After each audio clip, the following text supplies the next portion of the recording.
So I thought it would be good to go over MGOL, just kind of a comparison to the video yesterday on LIPO where a particular thesis did work out. It's good to also go over the ones that don't work out. So with this one, there definitely was a strong case for a short thesis, given that there was a ton of warrants.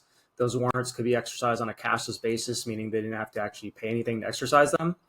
And then on top of that, if you go to the filings and you go to the deal itself, you see that they expire when the business combination is completed. So they're working on a merger right now.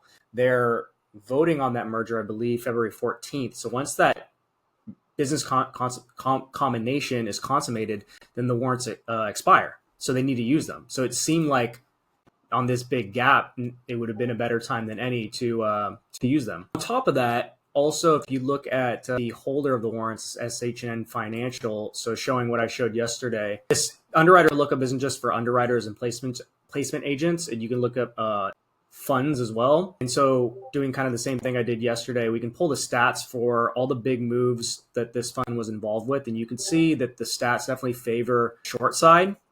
And then looking through the charts, it's a little bit choppier than yesterday. I think most of the charts in the example I showed for LIPO were mostly fades, which is the case here. There are some choppy ones, but nothing like MGOL.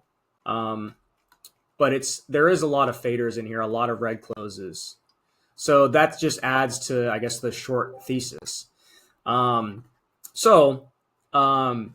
Now, also, obviously, everybody knew there was warrants, but I guess, in my opinion, it doesn't really matter if it's crowded. If they are unloading, it doesn't matter. There's just too much supply. But in this case, it just seemed like they weren't. And I guess to show also how I traded it, just you can see kind of how I was thinking about it with my covers and whatnot.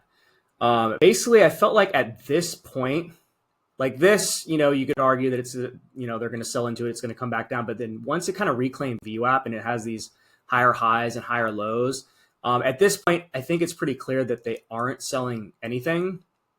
So I got out.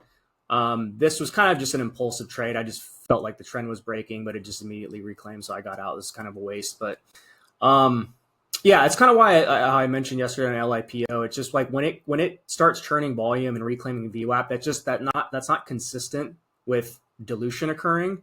So just something to keep in mind because me personally, I used to get super biased when looking at fundamentals and just thinking like it's got to fade, and just get chopped up and keep on adding and adding.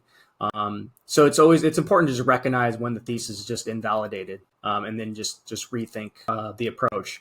Doesn't mean that it couldn't come back down or there's another trade in it, but to me at this point, that specific thesis that they're selling into it, they're going to sell the warrants, is invalidated at this point, in my opinion. And that's it.